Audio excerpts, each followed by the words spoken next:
Daily taste the daily. మాజీ MP Undavalli Arun Kumar పదే పదే బీజేపీని టార్గెట్ చేస్తున్నారా? అసలు మోదీ ప్రధాని అయ్యాకనే సనాతన ధర్మం చెడిపోయిందంటూ కొత్త వాదన తెరపైకి తెచ్చారా? దీని వెనుక కారణం ఏదైనా ఉందా?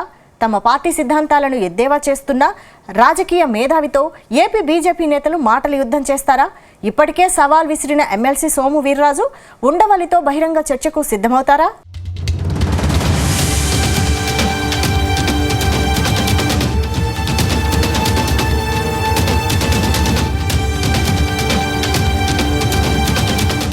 రాజమండ్రి మాజీ ఎంపీ ఉండవల్లి అరుణ్ కుమార్ కొత్త పంథాలో వెళ్తున్నారు. అటు ఆర్ఎస్ఎస్ ఇటు బీజేపీ పైన పట్టు వదలని విక్రమార్కుడిలా విమర్శలు చేస్తున్నారు. 2 నెలల క్రితం ఉపరాష్ట్రపతి ఎన్నికలు జరిగిన సమయంలో ఎన్డీఏ అభ్యర్థి రాధాకృష్ణన్ ఓటమి కోరుకున్నారు. ఈ సందర్భంగా ఆర్ఎస్ఎస్ సిద్ధాంతాలపై ఉండవల్లి తీవ్ర విమర్శలు చేశారు. భారతదేశంలో హిందువులు మాత్రమే ఉండాలి అనేది సంఘ్ మూల గ్రంథంలోని సిద్ధాంతం అంటూ వ్యాఖ్యానించారు. తాజాగా డిసెంబర్ 6 సందర్భంగా 1992లో జరిగిన బాబ్రీ మసీదు ఘటన గుర్తు చేస్తూ బీజేపీ హిందుత్వ విధానంపై తీవ్ర విమర్శలు చేశారు. మోదీ ప్రధాని అయ్యాక రాజకీయ ప్రయోజనాల కోసం దేశంలో ఇతర మతాల వారిని వేరు చేస్తున్నారని, అసలు సనాతన ధర్మాన్ని బీజేపీయే చెడగొడుతోందని వ్యాఖ్యానించారు.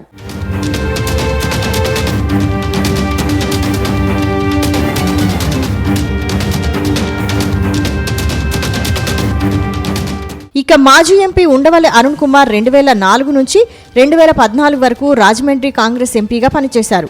ఉమ్మడి ఆంధ్రప్రదేశ్ విభజన తర్వాత రాజకీయాలకు గుడ్ బై చెప్పారు. పార్లమెంట్లో ఏపీని అన్యాయంగా విభజించారని సుప్రీంకోర్టులో ఇప్పటికీ న్యాయ పోరాటం చేస్తున్నారు. మేధస్సు, వాక్చాతుర్యంతో పాటు గణాంకాలు, పాత రికార్డులు కలిగి ఉండడం ఉండవల్లి ప్రత్యేకత. అందుకే ఆయన ఒక అంశాన్ని పదే పదే తెరపైకి తీసుకొస్తారు. తాజాగా బీజేపీ విధానాలను ఎండగడుతున్నారు. తాను బీజేపీకి వ్యతిరేకమని ఎప్పటి నుంచో చెబుతున్నప్పటికీ ఇటీవల ఉండవల్లి విమర్శల్లో హిందుత్వం, ఆర్ఎస్ఎస్ సిద్ధాంతాలను వ్యతిరేకించడం మరింత లోతుగా కనిపిస్తోంది. ఇది పరోక్షంగా కాంగ్రెస్కు మద్దతు ఇవ్వడమే అవుతుంది. దీంతో ఉండవల్లి మరోసారి తన సొంత గూటికి దగ్గరయ్యే అవకాశాలు కూడా ఉంటాయి. అయితే తనకు మరోసారి రాజకీయాల్లోకి వచ్చే ఉద్దేశం లేదని ఇప్పటికీ అనేకసార్లు స్పష్టం చేయడంతో ఉండవల్లి తిరిగి కాంగ్రెస్లోకి వెళ్లరు అనే అనుకోవాలి.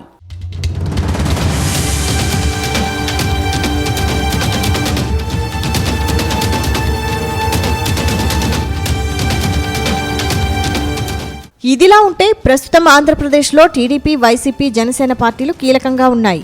కానీ ఈ 3 పార్టీలు కేంద్రంలో బీజేపీ పెద్దల కంట్రోల్లో ఉన్నాయని ఉండవల్లి తరచూ చెబుతారు.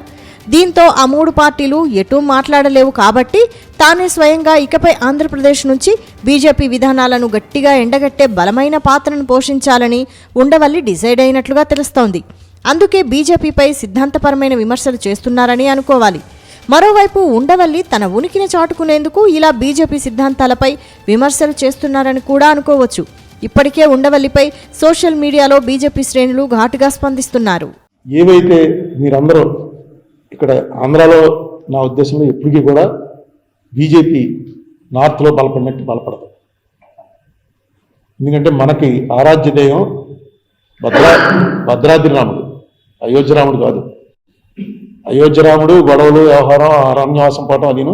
భద్రాద్రి రాముడు రామదాసు గుడి కడితే తానీషా కళ్ళలో కనబడ్డాడు.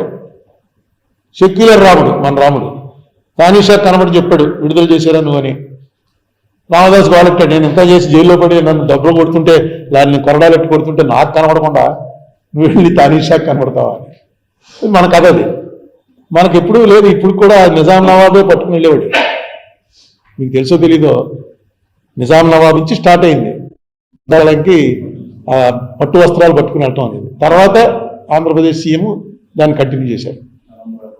అదే ఇంకో విషయం, టిప్పు సుల్తాన్ మొత్తం రాజకీయ పరమైనటువంటి యుద్ధాలని మతపరమైన యుద్ధాలుగా మారుస్తున్నారు. మార్చి మనలో మనకి గొడవలు పెట్టేటువంటి ప్రయత్నాలు చేస్తున్నారు. మరోవైపు తమ పార్టీ సిద్ధాంతాలపై పదే పదే విమర్శలు చేస్తున్న ఉండవల్లి విషయంలో ఏపీ బీజేపీ నేతలు ఎలా స్పందిస్తారనేది ఆసక్తికరంగా మారింది. ఉపరాష్ట్రపతి ఎన్నికల సందర్భంగా ఆర్ఎస్ఎస్ పై ఉండవల్లి చేసిన వ్యాఖ్యలకు రాజమండ్రికి చెందిన బీజేపీ ఎమ్మెల్సీ సీనియర్ నేత సోము వీర్రాజు కౌంటర్ ఇచ్చారు. బహిరంగ చర్చకు సిద్ధమని సవాల్ విసిరారు. దీనికి ఉండవల్లి కూడా సై అనడంతో ఇరువురి మధ్య బహిరంగ చర్చ జరగాల్సి ఉంది. వేదిక ఎక్కడా అనేది ఖరారు చేయాలి అని ఎమ్మెల్సీ సోము వీర్రాజు ప్రయత్నాలు కూడా చేశారు. అయితే చర్చ మాత్రం జరగలేదు. తాజాగా ఉండవల్లి మరోసారి తీవ్ర విమర్శలు చేయడంతో బహిరంగ చర్చకు ఇక ఎమ్మెల్సీ సోము వీర్రాజు రంగంలోకి దిగే అవకాశాలు కనిపిస్తున్నాయి.